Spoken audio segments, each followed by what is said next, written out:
I am a preacher of sound moral. So whatever thing I'm saying, I'm talking about whatever good thing your spouse like, know more about it and develop on it. So I've done a couple of videos on this. So today I want to talk about emotional food and physical food.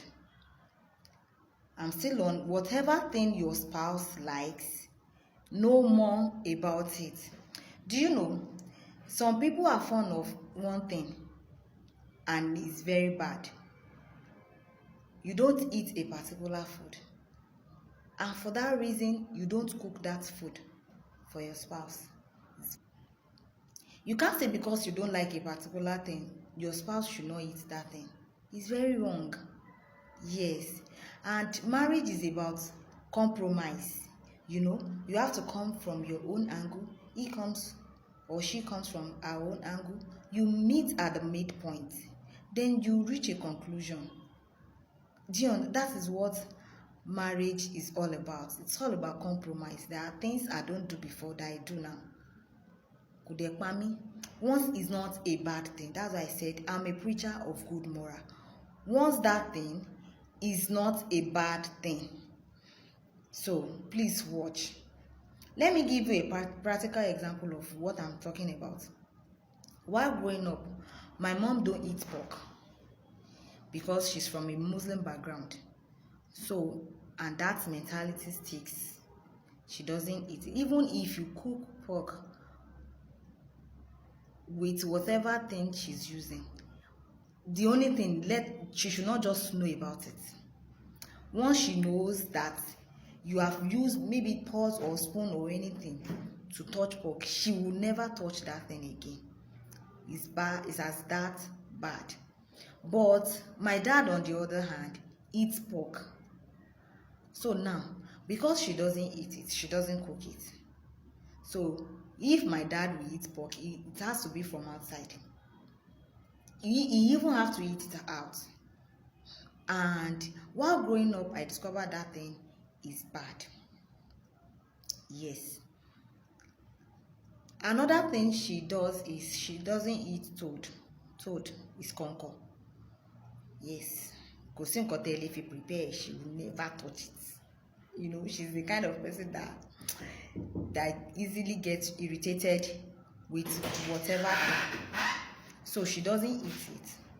And because she doesn't eat it, she will never prepare it.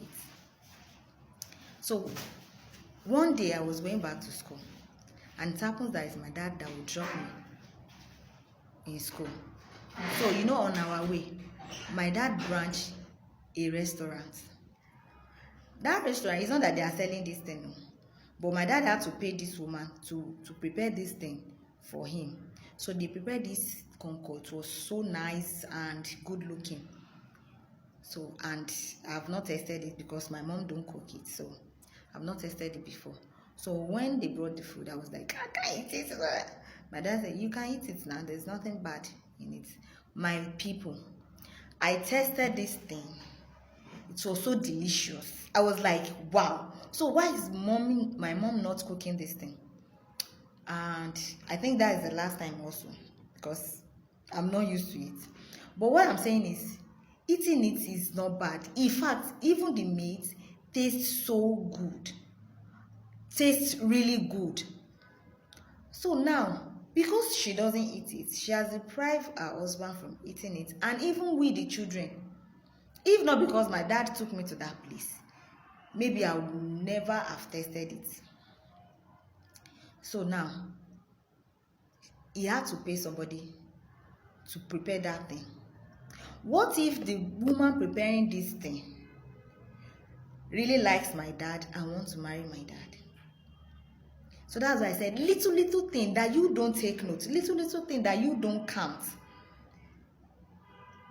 take away something that is very precious to us. So please, as a woman, as a man, as anybody, once you are a human being, be teachable. Some people, their husband have been complaining about the way they cook or the way they prepare a particular type of food. And for how many years now she has remained on that spot. You must learn how to improve on whatever thing your spouse is complaining about, or whatever thing you know he likes or she likes. Please do more of those things. It will help your relationship, it will help your marriage. It's not for anything. Now I want to move to, that's about physical food. I want to move to emotional food. We all know what emotional food is. We all know the food we prepare in our home that is not prepared in the kitchen. Some people are so bad, maybe because they don't want their partner to view them as ras or as wayward. I don't get. See, whatever thing your husband likes, you have to do better on it. Yes, you have to do better on it.